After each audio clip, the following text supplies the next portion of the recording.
All right. Hi, So, Janelle. yes, good afternoon to you, Michelle. And Good I afternoon. I couldn't be happier to have you here on my podcast today. That Michelle is all the way from Belgium, and we're gonna talk about a lot of things, plethora of things. So, Yes, can't wait to do that, Michelle. me neither. And thank you so much for inviting me. And yes, that you have background in as an English teacher for 12 years. You have 25 years of experience in other areas, copywriting, editing, and all sort of other things as well. And you are into translation as well from French to English. So I want to know all the things about that. Okay, that's a big subject. So I would start by saying probably that I worked as an office assistant for about 25 years in various different offices, first of all in London, and then in Brussels for a while, then in Bristol, UK, then in Brussels for a while. And then eventually, when I was moving towards being 50, I thought really it's about time that I did something that I really enjoy. And I'd wanted to teach for a long time. I'd already got my CELTA, my teaching certificate, years ago, and been teaching a little bit in the evening. So I did it. I left my job also because I had a burnout, which is another topic. But I really decided, no, I have to do something that I enjoy. So I started teaching English and proofreading. So I haven't actually been able to do much translation because there are so many translators in Brussels, but I have done a bit and I really enjoy it all. It's great. And now I've just qualified to be a life coach. So there's a lot going on. Yes. And Michelle, Yeah. I guess you stayed in the UK for more than 3 decades, and then you shifted to I guess Belgium, right? Yeah, I left London for the first time when I was 28, I think, and stayed for a few years, then went back for a few years and have now been back about 15, 16 years, I think. Intriguing. And Mm. what are some of the your books, favorite books, Michelle, that you always read? Because being an English teacher, we often recommend our students to read books. So let's dive into Hmm. that, some of your favorite books that. Okay. Um, Often I recommend to my students to read simplified versions of books because then they're much more enjoyable and they don't feel they have to look up every single word, which they shouldn't do anyway. But but my favorite books that I would recommend would be, for example, The House of the Spirits by Isabel Allende, The Night Circus by Erin, can't remember her name. Um, what else? Cloud Cuckoo Land. That was one of my favorite books. Yeah, Cloud Cuckoo Land by Anthony Dewar, I think it's pronounced. Intriguing. So yeah. I'll ask you a hypothetical question, Michelle. If uh, Hmm. if your entire life was a book, and right now, if there's a current chapter going on, what would you name your book? The name of your book, and what's the name of your current chapter? I think the book would be something like it's okay to it's okay to get things wrong or don't worry so much, something like that, because I'm a big worrier. Yeah, Um, and then the chapter would be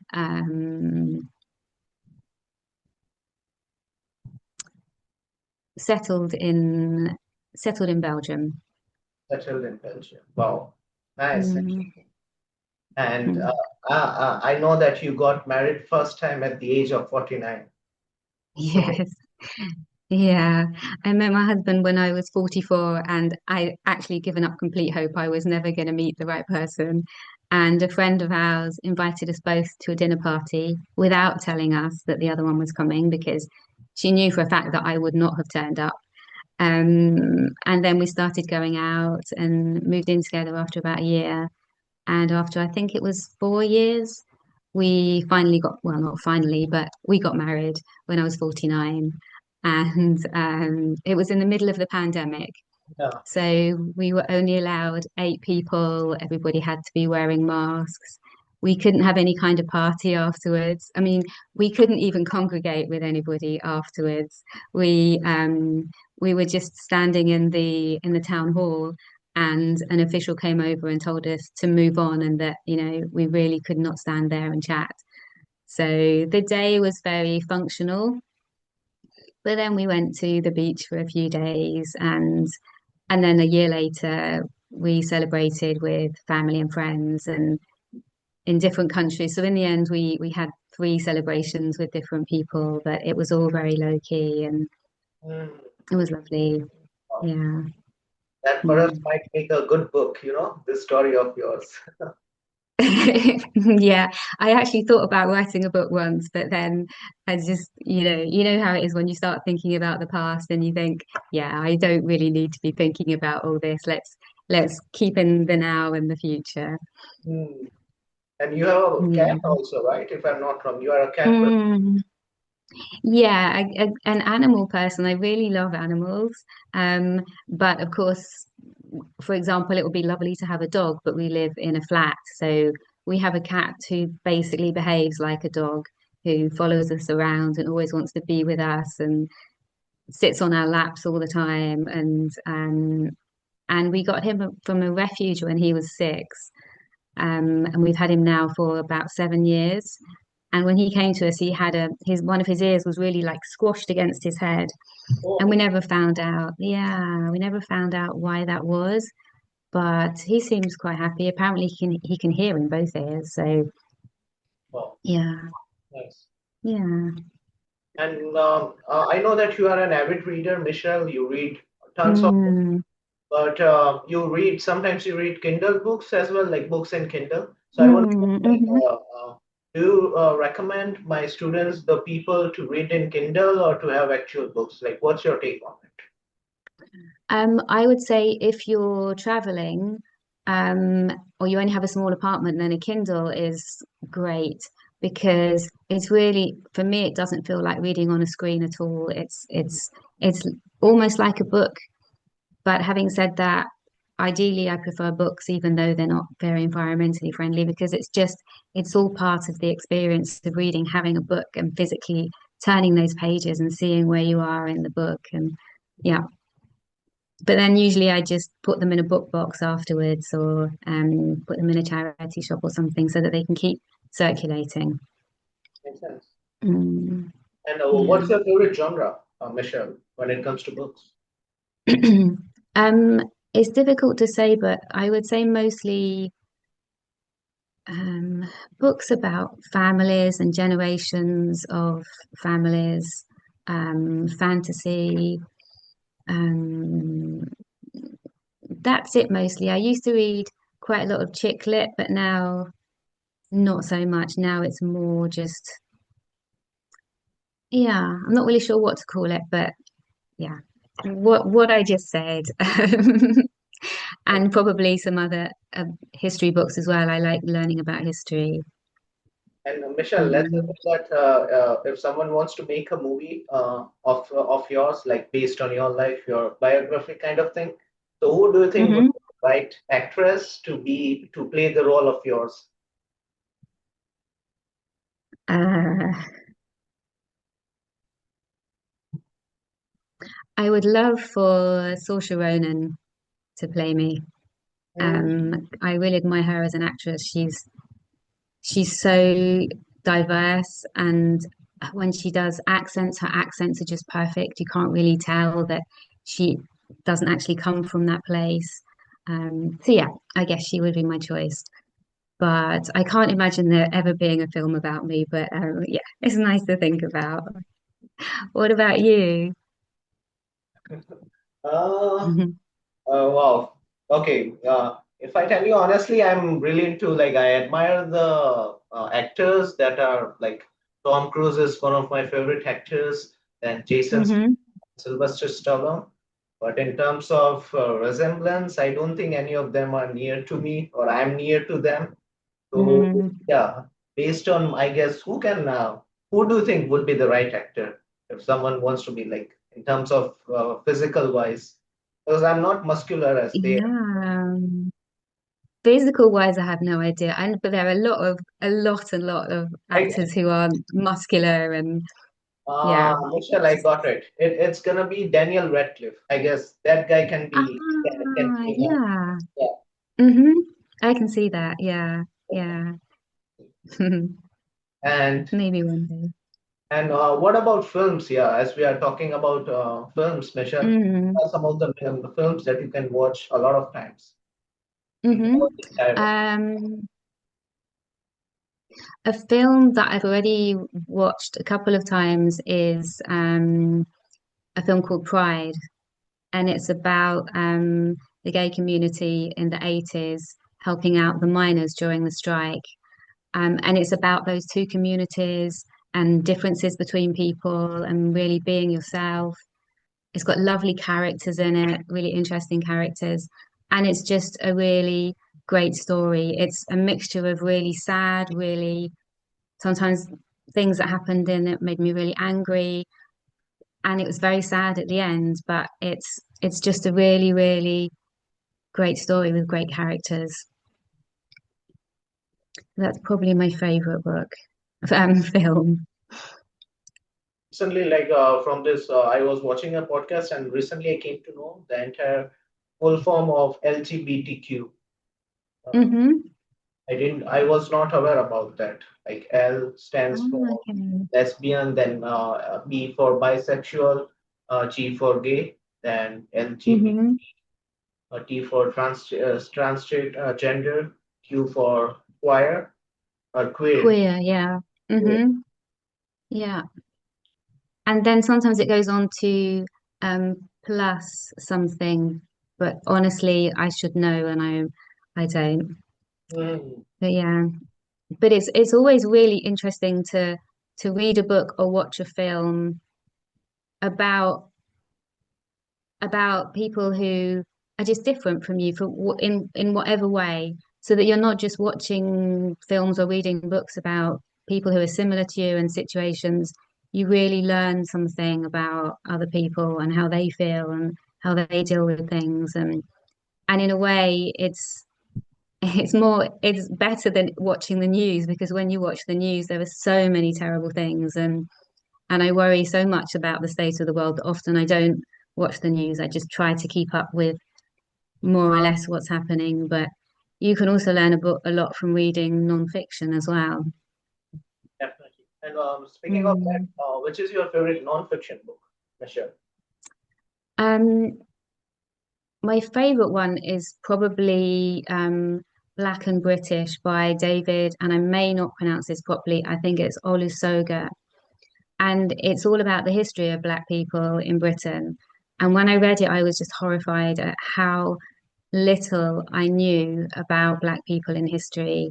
And it's just written, there's something about the way it's written and the way he describes things in the book that I just really enjoyed, and I learned so much from it. So that's probably my favorite nonfiction. Got it. Yeah, yeah. And apart from reading films, watching films, what other activities or hobbies do you like to do in your spare time, Michelle? I think my biggest hobby is singing. Yeah. I used to be in bands and sing and do concerts, but actually I have terrible stage fright and I'm quite a shy, introverted person. So I realized that I don't have to go on stage in front of people and put myself out there. I can just play music with musician friends, go to the occasional open mic, record things, and that's good enough for me. So that's my biggest hobby. And then I've been learning Dutch for a while, which is difficult, but I really, really enjoy it. And I've also been learning piano for a while, which is even more difficult.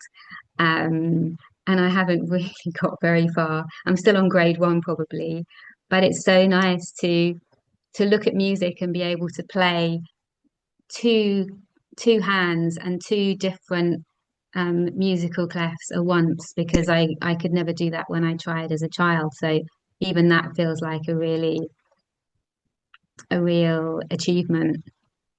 Wow. Yeah. What And about you? What do you do in your spare time? in spare time, I do this thing, podcast. This is a big part of my life. When someone says yes, I stalk their profile. I make notes about them. I study their work. So I did the same with you. Then yeah, apart from making podcasts, I'm really into films. I watch a zillion of films Mm, on weekends. So yeah, I try to hit two birds with a stone. I learn English and I get entertainment as well. And mm, I'm into like health and all, so I tend to do a lot of workout. I go for mhm, cycling and all sort of things. So yeah, mm, these are some of the things that I like to do. Hang out with my friends. But mm, mostly mm, it's like the main priorities are podcast and films. mhm. Okay. And do you find that there's always a film that you want to watch, or sometimes do you spend ages looking for something that you really want to watch, If films are not there, given that you've seen so many? then I go into series. Like recently, I'm not sure whether you know it or not. I'm watching of a series called Ozark, uh, Mm-mm, starring no. Batman. Yeah, Okay. yeah. So it's based on the original Batman film or Oh, novel, I think it was. it's I'm the not name sure. of the actor. It has nothing to do with Batman. Ah, okay, okay. So yeah, it's a pretty good series. It has a lot of good ratings as well. So it's pretty awesome Mm-hmm. series. Mm, And movies, like recently, the last film, I don't recall which was, but I tend to watch movies as well. Yeah, that's The Fountain of Youth, starring Natalie Portman, and I mm-hmm. watch, some other films as well. I'm really waiting for Mission Impossible when it comes on Mm-hmm. internet, so I can download it. Yeah, Mm-hmm. So you download films. yeah, I am Yeah. kind of Google person nowadays because of uh, I have like I try to use it where it is required. I don't waste it. Mm-hmm. So I'm Yeah. kind of like that person. Yeah. Yeah, because you can spend so much on things like Netflix and all the other channels. I mean, yeah, we just have we're really old fashioned. We just have the BBC Yeah. and and all the other channels available, but we mostly watch the BBC and the French channels and the Dutch channels.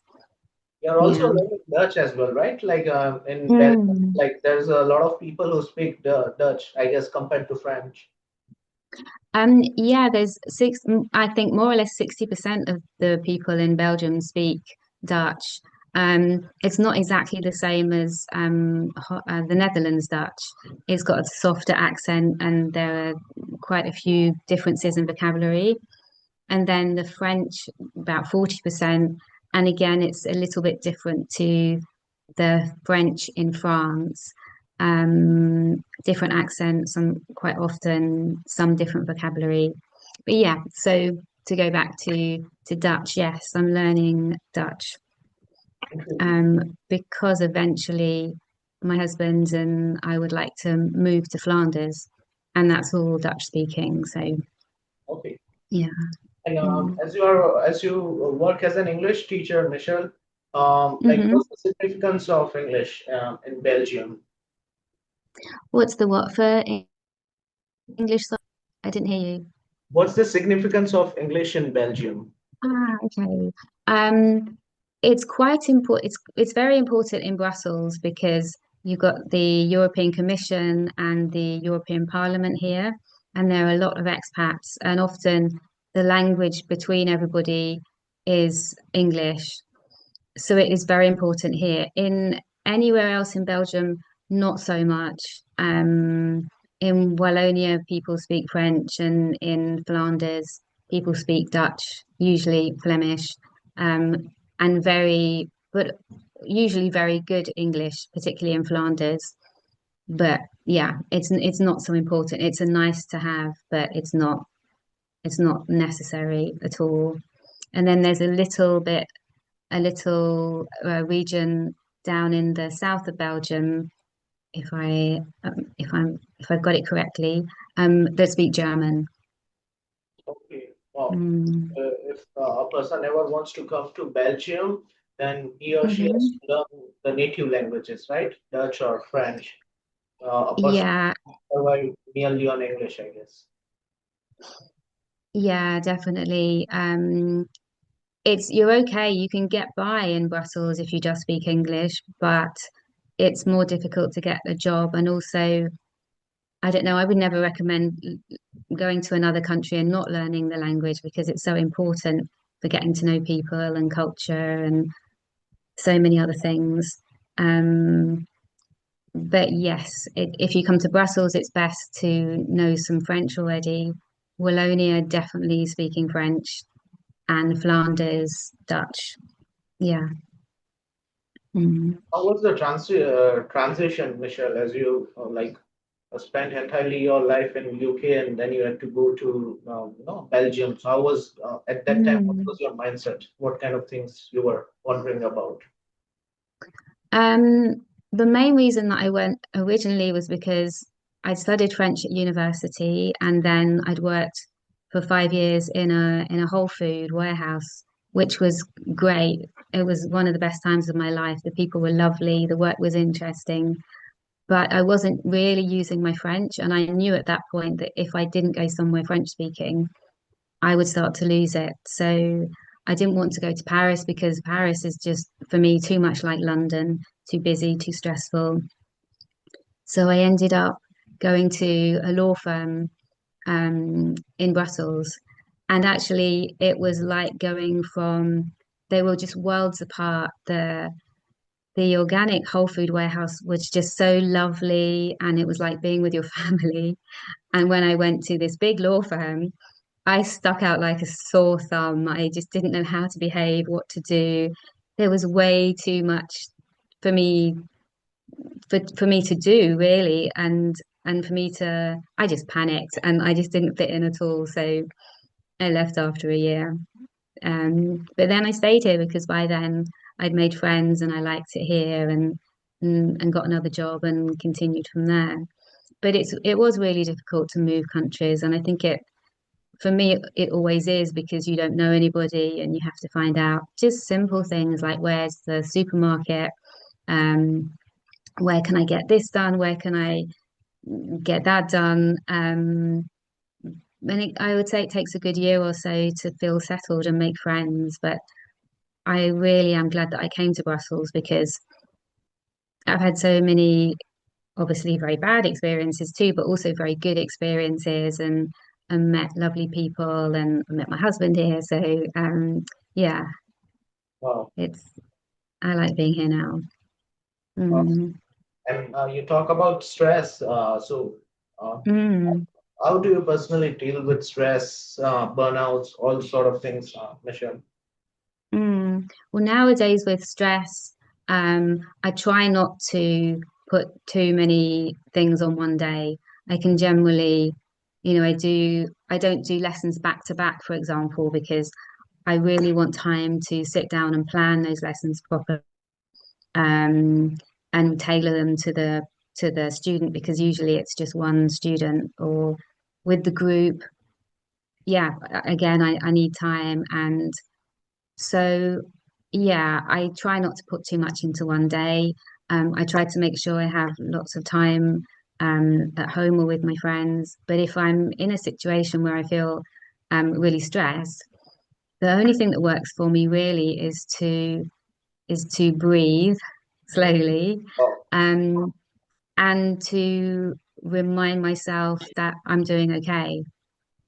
I'm yeah. doing my best. Might not be okay, but I'm doing my best. Yeah.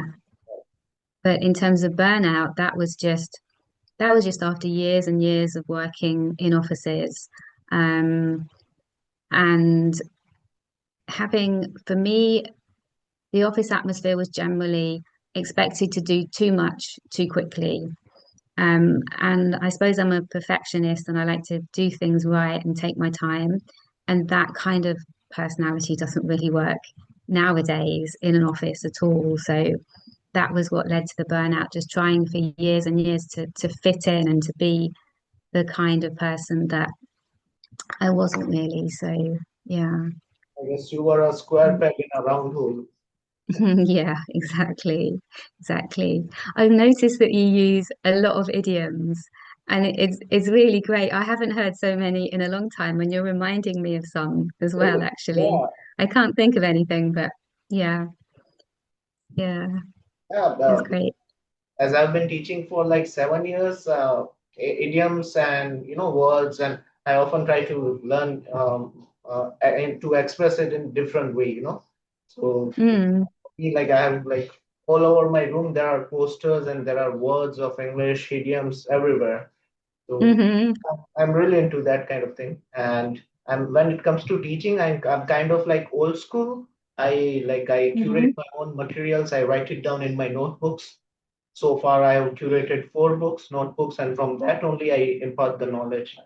So mm, yeah, I always tend to do a lot of research, even while guests like you comes up when they use something or when they say something which is beyond my grasp. Then I jot it down once I hmm while doing recording or like while editing. So that's how I try to keep myself ahead of the curve. yeah, yeah. And it really shows. Mhm. Yeah. Yeah, and The And we're just thinking about idioms and how they're just so much fun in lessons because it doesn't matter what language you speak. Everybody has so many different idioms, and you can compare them and talk about them and laugh about them. And yeah, uh-huh. Mm. and where were we? Yeah, I lost the train of thoughts, Michelle. We were talking about burnouts, right? And Mm. uh, uh, in when it comes to Belgium, how standard like standard of life, like living standards, is it expensive or like it's affordable?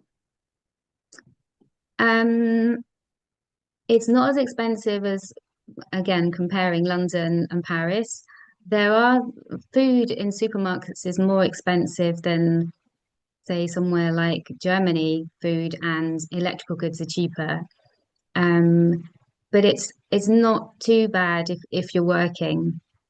Um, but I would say, yeah, it's a medium expensive country. It's not Switzerland, which is incredibly expensive. But then the people are paid a lot more. So if you live there, it kind of balances out. But yeah, Got it. it's medium. We have to deal with Mm. the crisis. What I mean is like inflation, recession. There's Mm. like this kind of things are there. Yeah, well, in the last few years, we've really noticed our supermarket bill going up. In the first year of of there being a lot of inflation, yeah, we really noticed it, and we were thinking, hope it doesn't go up much more.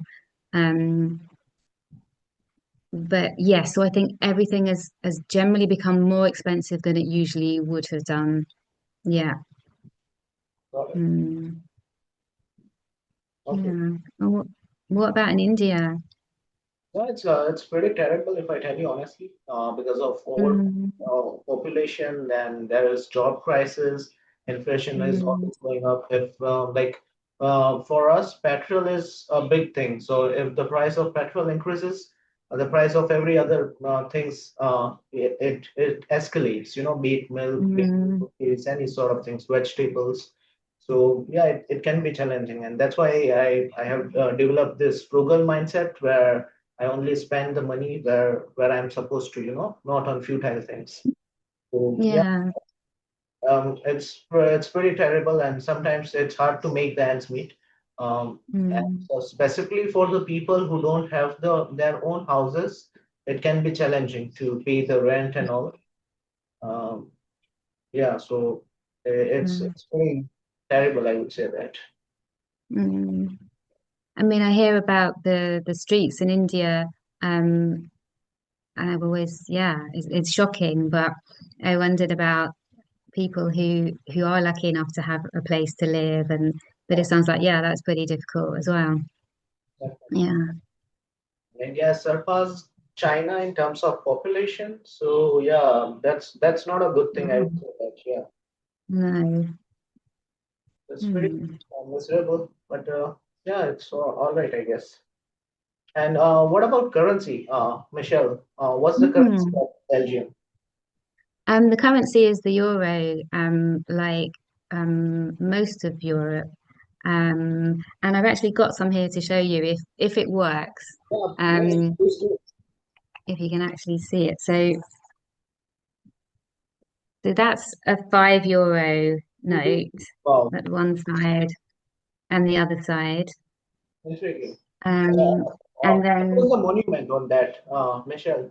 Like there was. ah, it's funny you should ask that because I went to the Bank Museum with my senior citizen group a few months ago, and they told us, and I think I've got this right, that they're not any monuments. They're just monuments made to look like general monuments in Europe.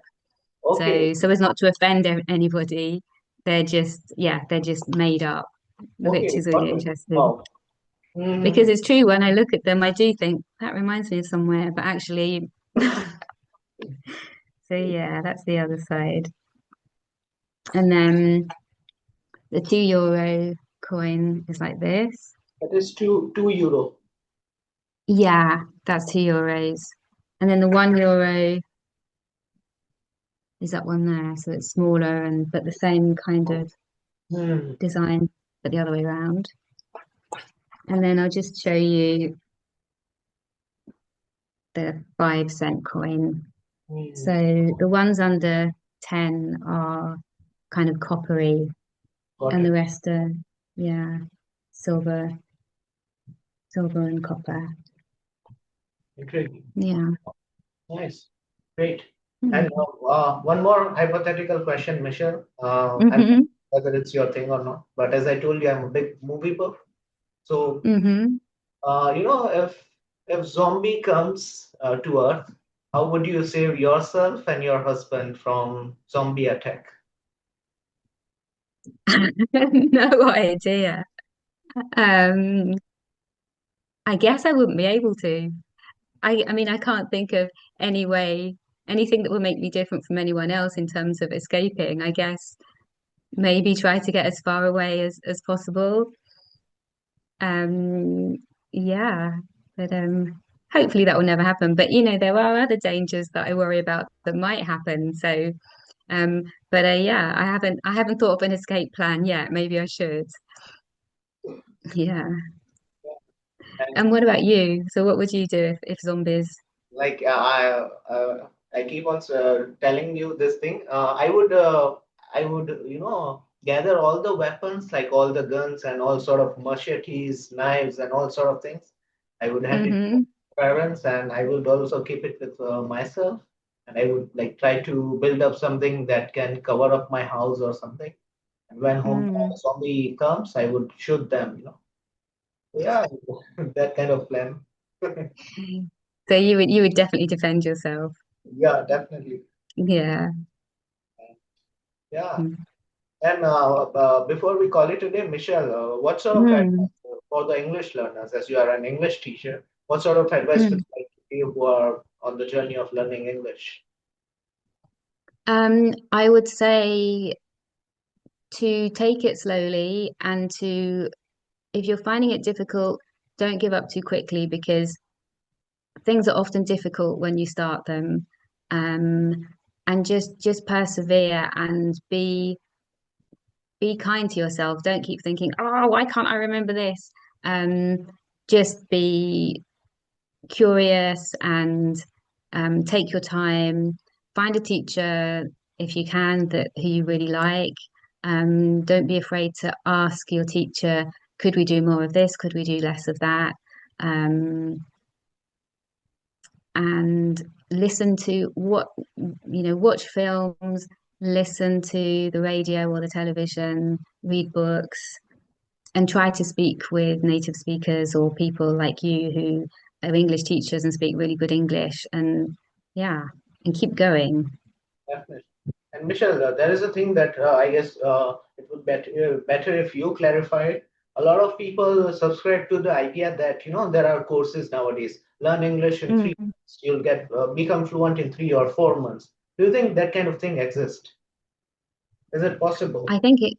Yeah, I think it exists, but it's not possible.